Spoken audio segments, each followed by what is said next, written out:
Coffee হাতে বেলকনিতে দাঁড়িয়ে সন্ধ্যার ব্যস্ত ঢাকা শহর দেখছে সাদাফ। চোখ তার সেদিকে তাকিয়ে থাকলেও মন আর মাথায় চলছে অন্য চিন্তা। গতকাল হিয়ার অমন ব্যবহার করার কারণ তার জানা নেই। হিয়া আমানকে ভালোবাসে, সেজন্যই কি ও কালা অমন ব্যবহার করেছে?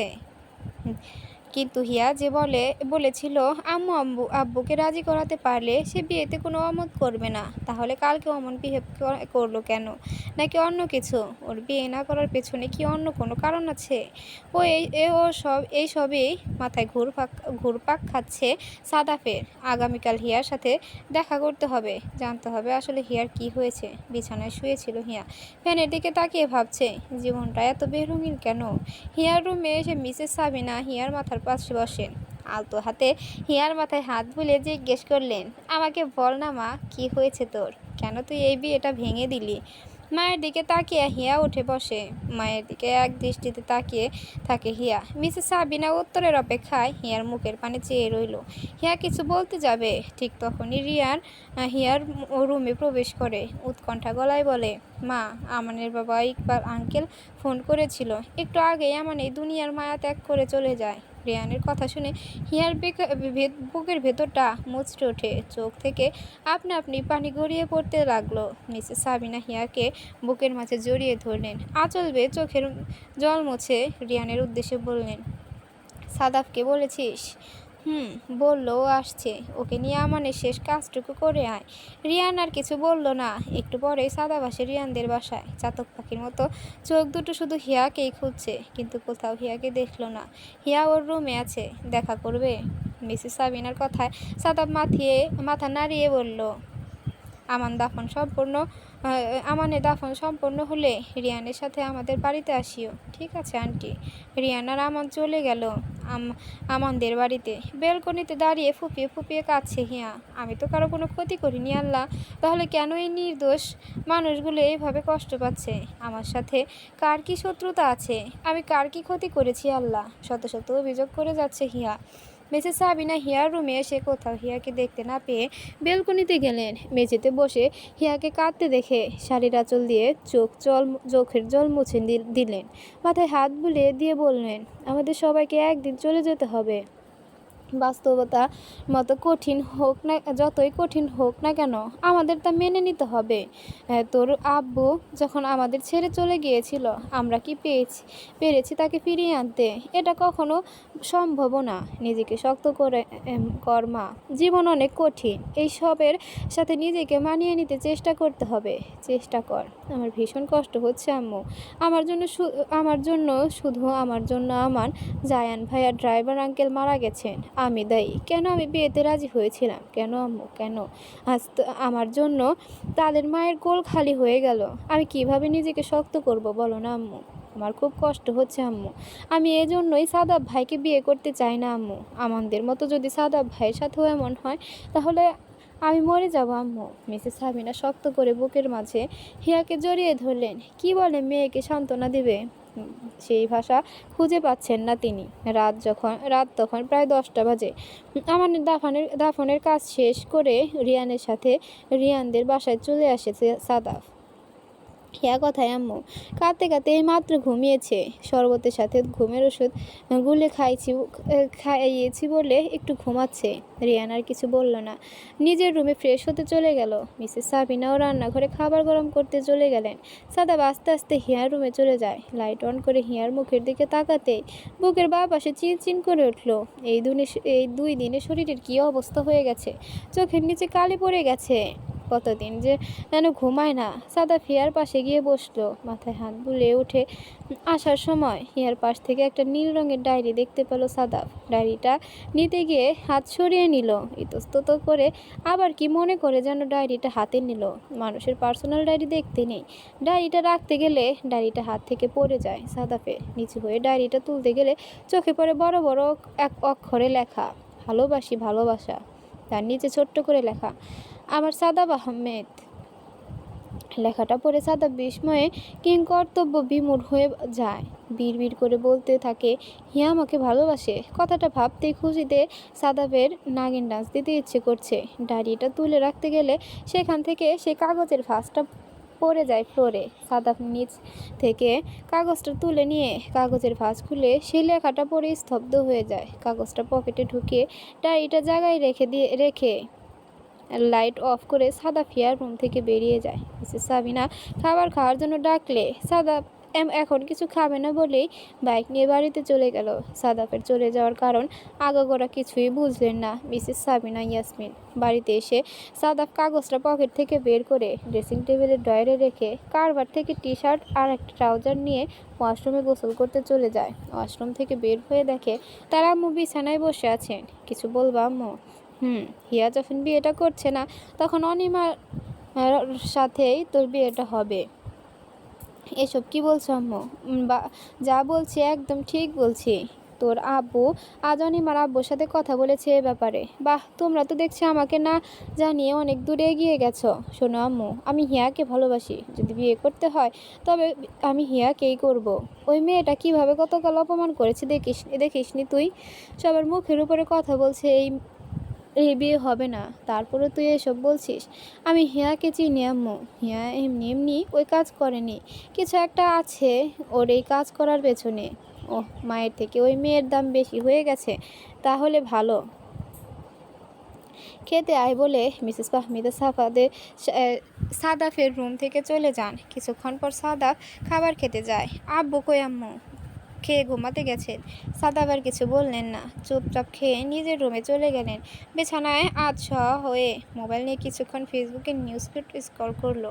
হঠাৎ তার চোখে একটা ভিডিও ভেসে উঠল। ভিডিওটা মন দিয়ে দেখে সাদাফ তার অফিসের কলিগ আরিফকে কল দিল।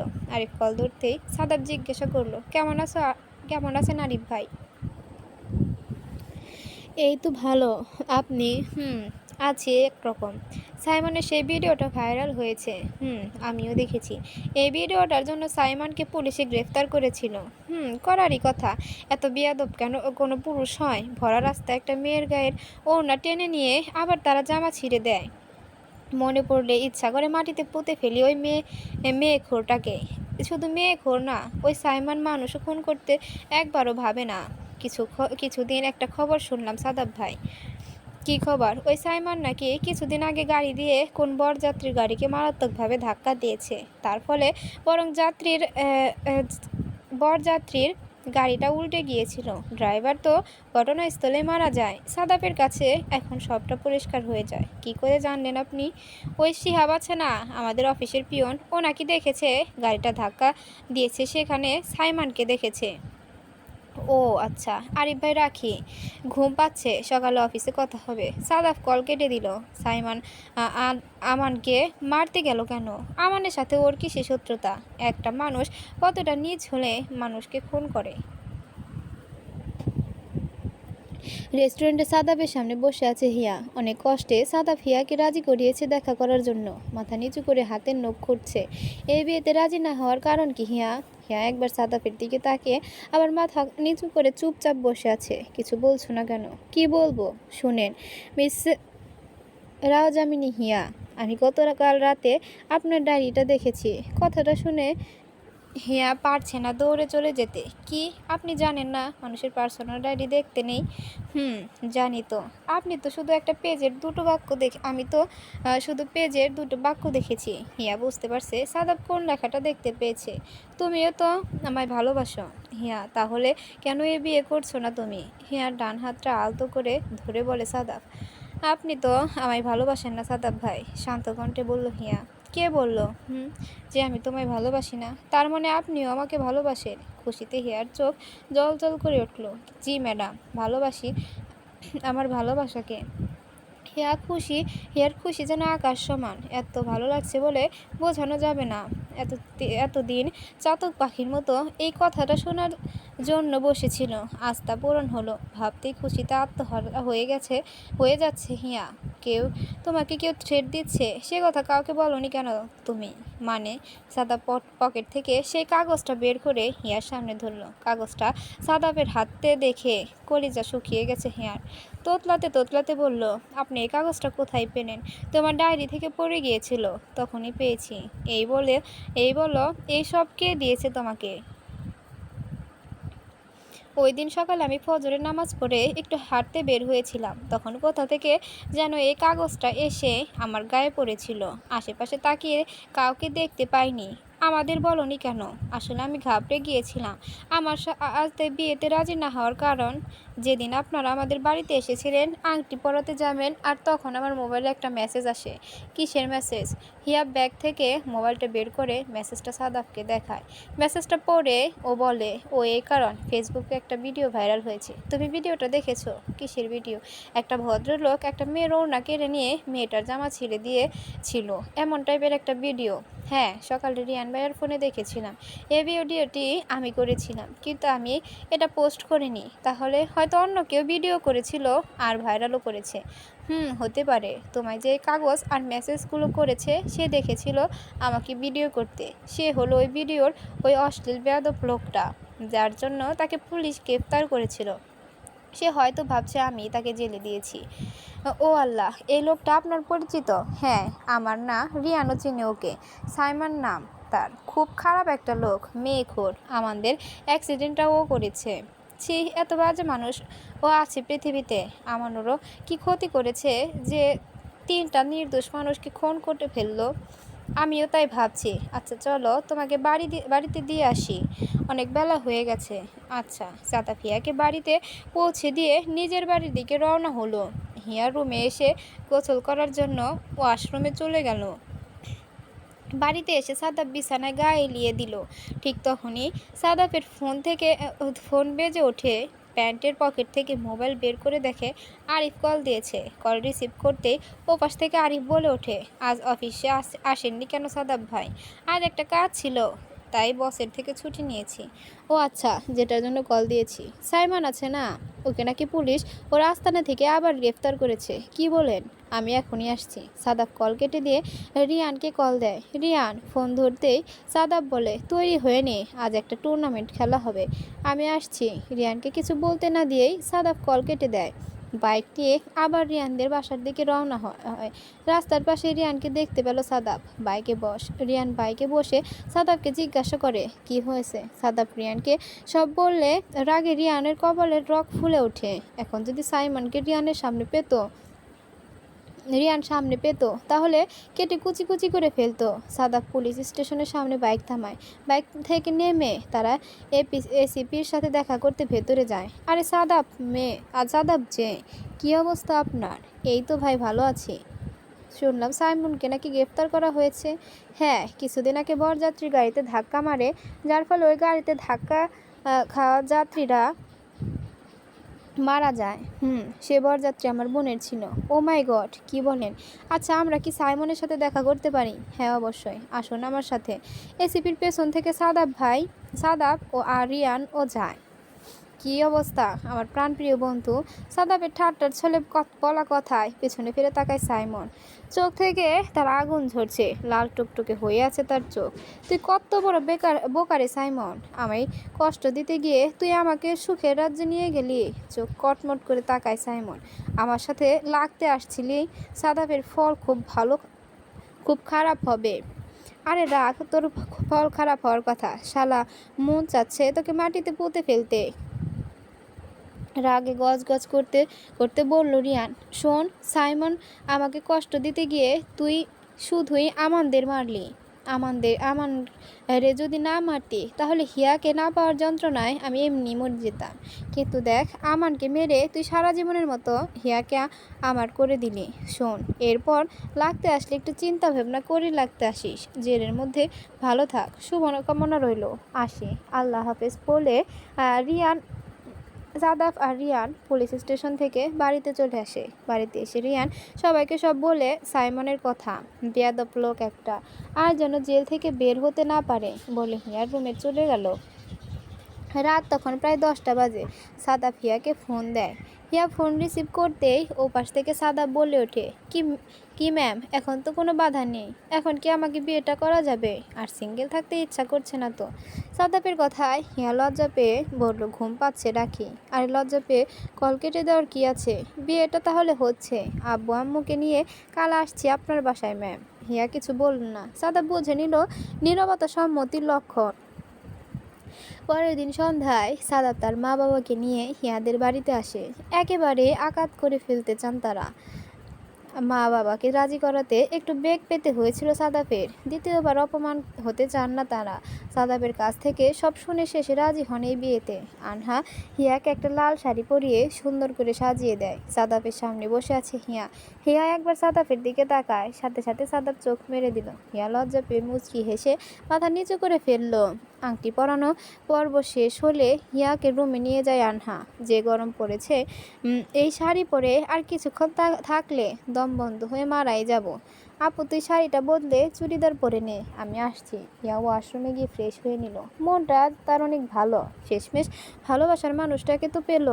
ডিনার করে সাদাফরা বাড়িতে চলে গেল। সামনের মাসের 3 তারিখে বিয়ে ঠিক হয়েছে। বাড়িতে গিয়ে সাদাফ হিয়াকে ফোন করে। 2বার রিং হতেই ফোন রিসিভ করে হিয়া। কি কি করো হিয়া পাখি? বারান্দায় দাঁড়িয়ে চাঁদ দেখছি। চাঁদটা কিন্তু অনেক সুন্দর, তাই না? কি করেন? আর বউয়ের সাথে প্রেম করছে, তাই নাকি? সময় তার নিজের গতিতে এগিয়ে যায়, কারো জন্য থেমে থাকে না। দিব্যি নিজের মতো করে বয়ে যায়। দেখতে দেখতে সাদাব আর হিয়ার বিয়ের দিন চলে এলো। এই কয়েকদিন চুটিয়ে প্রেম করেছে সাদাব আর হিয়া। আজ হিয়ার গায়ে হলুদ। সারা বাড়িতে আত্মীয় স্বজন গিজ গিজ করছে। হিয়ার খুব ভয় হচ্ছে আমানের মতো যেন সাদাফের সাথে অমন না হয়। খুব করে আল্লাহকে ডাকছে হিয়া। হলুদের অনুষ্ঠান শেষ হলে রুমে চলে আসে হিয়া। রুমের দরজা খুলে দেখে ভেতরে অন্ধকার। লাইট অন করতে গেলেই কে যেন হিয়ার হাত ধরে টান দিয়ে তার বুকের মাঝে জড়িয়ে ধরে। হিয়া তো ভয়ে শেষ। কে বলে চিৎকার করতে যাবে, তখন ওই ব্যক্তি হিয়ার মুখে হাত দিয়ে কানে কানে বলল, আরে ভয় পাচ্ছ কেন? আমি তো। সাদাফের কণ্ঠ শুনে হিয়া চুপ হয়ে গেল। এত রাত্রে আপনি এখানে কি করেন? কেউ দেখলে কি ভাববে বলুন তো? সাদাফ আলো জেলে দরজা বন্ধ করে দেয়। হিয়ার দিকে এক পা এগিয়ে যেতে যেতে বলল, কে কি বলবে? আমার বউয়ের কাছে আমি যখন ইচ্ছা আসবো। হিয়া পিছিয়ে যেতে যেতে বলল, এখন আপনার বউ হয়নি, হলে তারপর বলিয়ে। সাদাফ হিয়ার কোমর জড়িয়ে ধরে এক টান নিয়ে কাছে নিয়ে আসলো। হিয়া চোখ বন্ধ করে ফেললো। সাদাফ পকেট থেকে কাগজে মোড়ানো হলুদ বের করে তা হিয়ার মুখে লাগিয়ে দিয়ে চলে গেল। হিয়া চোখ মেলে কোথাও সাদাফকে দেখতে পেল না। আয়নার সামনে দাঁড়িয়ে মুচকি হাসল হিয়া। হেয়ার বিয়ে সম্পূর্ণ হয়। ফুল দিয়ে সাজানো বিছানায় বসে আছে হিয়া। রাত তখন প্রায় 12টা বাজছে। খুব ক্লান্ত লাগছে হিয়ার। বন্ধুদের ঘুষ দিয়ে 12টা 43-এর দিকে রুমে আসে সাদাবকে আসতে দেখে কলিজায় মোচড় দিয়ে উঠল হিয়ার। হার্টবিট বাড়তে লাগলো। সাদাব দরজা বন্ধ করে হিয়ার দিকে এগিয়ে এসে বলে যাও আগে ফ্রেশ হয়ে নাও। হিয়ার এক মুহূর্ত দেরি করলো না। সুটকেস থেকে একটা হালকা আকাশি রঙের শাড়ি নিয়ে ওয়াশরুমে চলে গেল। হিয়া ফ্রেশ হয়ে আসলে সাদাব যায় ফ্রেশ হতে। সাদাব ওয়াশরুম থেকে বের হয়ে দেখে হিয়া ড্রেসিং টেবিলের সামনে দাঁড়িয়ে চুল মুছছে। সাদাব হিয়াকে পেছন থেকে জড়িয়ে ধরে কানে কানে বলল, কি ম্যাডাম, আজ বাসর হবে তো, নাকি ওই দিনের মতো বলবা? সাদাব ভাই, এই বাসর হবে না, আমি বাসর করতে পারবো না, আপনি অন্য কোনো মেয়েকে বিয়ে করেন। সাদাবের কথায় ভীষণ লজ্জা পেল হিয়া। সাদাবের বুকে মুখ গুজে দিয়ে জোরে জোরে নিঃশ্বাস নিতে থাকে। ওরে আমার লজ্জা পেত।